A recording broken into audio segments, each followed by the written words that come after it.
इतने सारे पैसे लेकर आए हो तो किस लिए लेकर आए हो फोन? अब आईफोन खरीदने के लिए। आईफोन खरीदने के लिए क्या हो? अच्छा, ये पैसा मम्मी मम्मी दी है या आप सच बता रहे हो मंदिर से बेच के खरीदे हो? इस वीडियो को अगर आपने सोशल मीडिया पर नहीं देखा है तो इस वीडियो को हम आपके लिए एक्सप्लेन कर देते हैं। इस वीडियो में एक लड़का आईफोन खरीद रहा है, बल्कि खरीद क्या रहा है, उसकी मम्मी उसे खरीद कर दे रही है और वो लड़का बड़ा ही खुश है। जाहिर सी बात है, उसे एक आईफोन मिल रहा है तो खुशी होगा। लेकिन अब इस वीडियो के पीछे की असलियत भी जान लीजिए। इस लड़के की मम्मी एक फ्लावर सेलर है। हाँ, मतलब वो मंदिर के बाहर फूल बेचकर पैसे कमाती है। इस लड़के ने अपनी मम्मी से जिद की कि इसे आईफोन चाहिए, और जब इसकी मम्मी ने इसे आईफोन दिलाने से मना कर दिया तो ये इसने जिद पकड़ ली और इमोशनली ब्लैकमेल करने के लिए खाना पीना सब छोड़ दिया। जब इसकी मम्मी से इसकी ये हालत देखी नहीं गई कि उनका बेटा भूखा और प्यासा बैठा हुआ है, तो इसकी मम्मी अग्री कर गई उसे आईफोन दिलाने के लिए।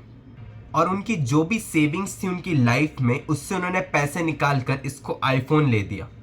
अब ये कोई पहला ऐसा केस नहीं है जो कि हमें इंडिया में देखने को मिला है।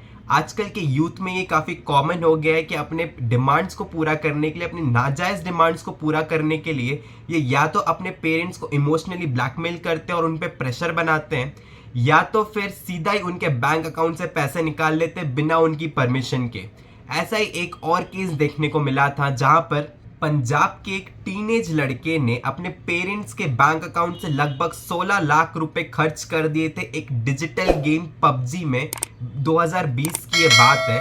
हालांकि अब ये गेम बैन हो चुका है, लेकिन उस टीनेज लड़के ने लगभग 16 लाख रुपए खर्च किए उस गेम में, वर्चुअल गेम पास खरीदने में, एम्यूनेशन खरीदने में और वगैरह वगैरह। और अगर आपको ये भी ज़्यादा लग रहा है तो नेक्स्ट केस सुनते हैं, जिसमें कि एक लड़के ने यूपी में खुद की ही किडनैपिंग प्लानिंग की ताकि वो अपने पेरेंट्स से रैंसम ले सके और एक एक्सपेंसिव स्पोर्ट्स बाइक खरीद सके। अब ऐसे केसेस हर रोज दिन पर दिन इंडिया में बढ़ते जा रहे हैं, और इसका सबसे बड़ा रीज़न है कि यूथ का या टीनेजर्स का या बच्चों का गलत इन्फ्लुएंस के अंडर में आना, अपने ना तो से 1-to-1 इंटरेक्शन में बल्कि सोशल मीडिया पर भी।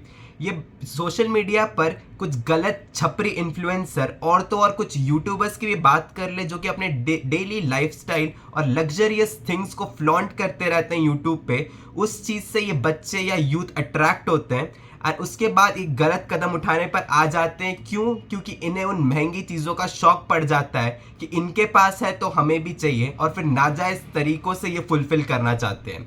हालांकि इन सब के पीछे, इन सोशल मीडिया इन्फ्लुएंसर्स के पीछे की लाइफ किसी को नहीं पता होती। सिर्फ कैमरे में वो अपनी चीज़ों को शो ऑफ कर रहे होते हैं और इसी चीज़ से एक गलत इम्पैक्ट छोड़ते हैं सोसाइटी और बच्चों पर। चाहे महंगी गाड़ी हो, महंगा घर, महंगा फ़ोन, या फिर चाहे लड़कीबाजी क्यों ना करना हो, सोशल मीडिया पे हर चीज़ को कूल बना के दिखाया जाता है, जिससे कि यूथ, बच्चे, टीनेजर सबके दिमाग पे एक काफ़ी ख़राब असर पड़ता है इसका। अब चाहे इनकी हरकतें कैसी भी हो, ये अपने आप को इन्फ्लुएंसर बनाने के लिए नीच से नीच हरकत करने से भी पीछे नहीं हटते। हालांकि सोशल मीडिया पर ही जितने इन्फ्लुएंसर्स अपनी लाइफस्टाइल फ्लॉन्ट कर रहे होते हैं, ज़्यादातर की फेक होती है। एक काफ़ी फेमस इन्फ्लुएंसर जो कि यूथ में काफ़ी फेमस है, गाली गलौज और अपने कुछ एक्स्ट्रावेगेंट लाइफस्टाइल के लिए, उसके पापा ने खुद कहा था कि उसकी जो ज़्यादातर चीज़ें वो या तो उधार पर है या लोन पर है, या उसकी खुद के पास है ही नहीं वो चीज़ें, वो किसी से मांग कर लाया है। लेकिन सोशल मीडिया पे अपना इन्फ्लुएंस बनाने के लिए अगर ये लड़कीबाजी, शो ऑफ, पैसा, गाड़ी नहीं दिखाएंगे तो कूल कैसे लगेंगे? इन्हीं सब चीज़ों के लिए अपना एक फेक लाइफस्टाइल क्रिएट कर लेते हैं और अपनी एक फेक पब्लिक आइडेंटिटी बनाकर अपने सोशल मीडिया अकाउंट्स को रन करने लगते हैं।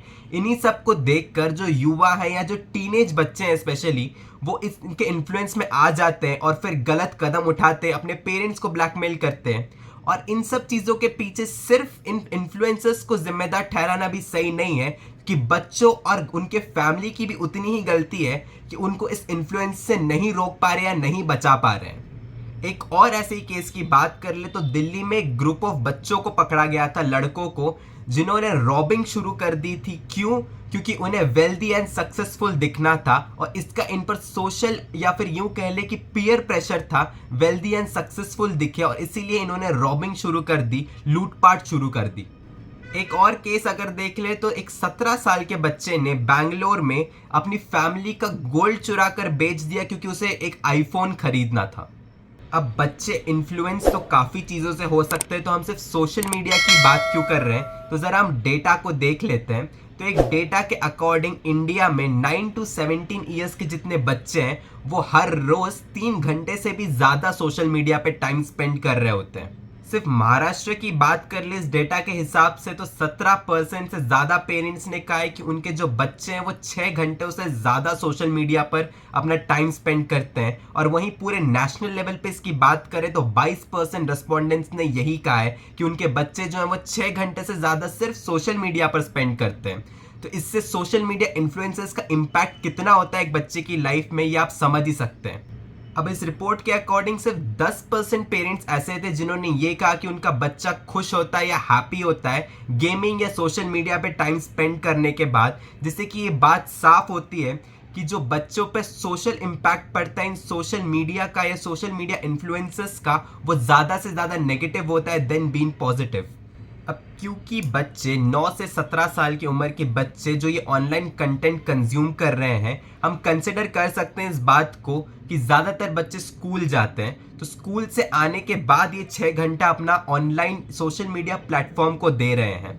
और कंसिडरिंग ये फैक्ट कि ये 6 घंटों से ज़्यादा अपना टाइम सोशल मीडिया पे स्पेंड कर रहे हैं, तो ये बच्चे या यूथ जो है या जो टीनेजर्स हैं वो किस टाइप का कंटेंट कंज्यूम कर रहे हैं ऑनलाइन या सोशल मीडिया पर, ये बहुत बड़ा इंपॉर्टेंट फैक्टर बन जाता है इन बच्चों की मेंटल हेल्थ या वेलबींग के बारे में।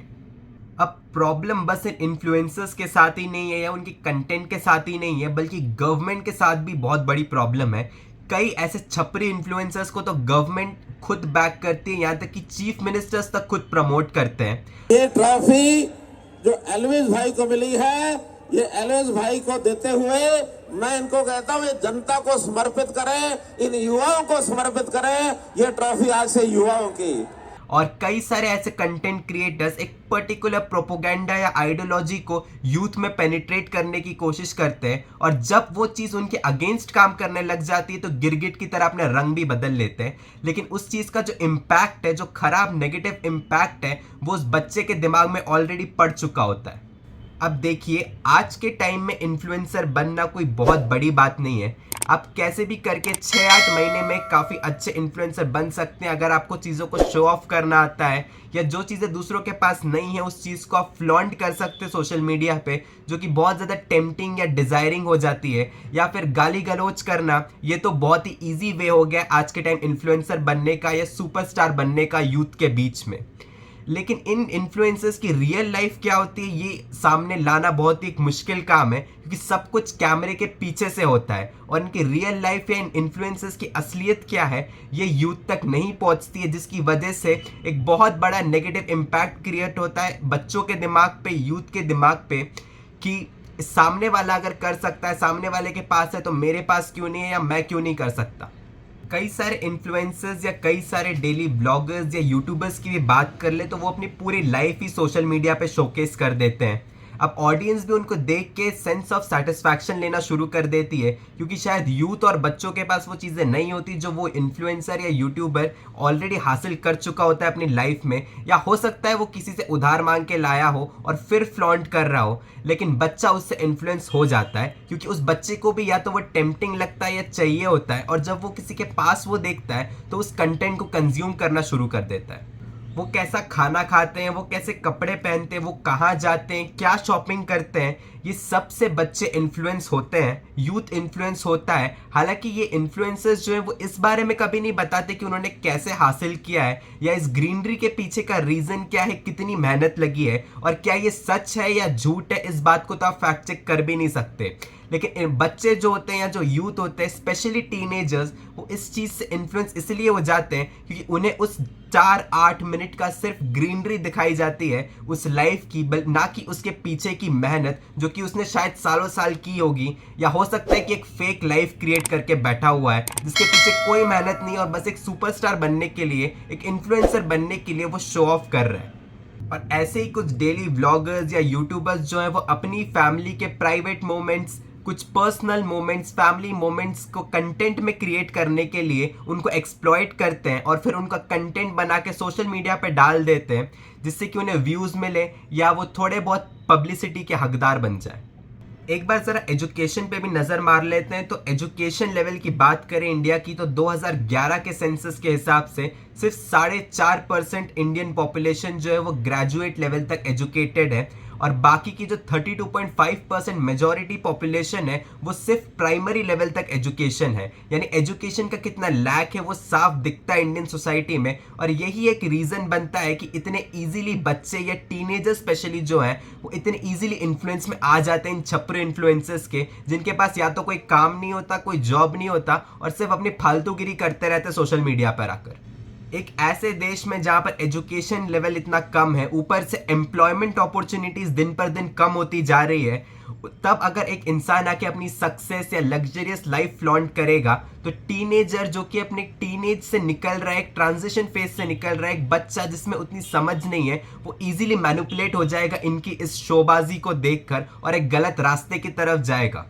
खैर, आज की इस वीडियो के लिए इतना ही। सावधान रहें, सतर्क रहें।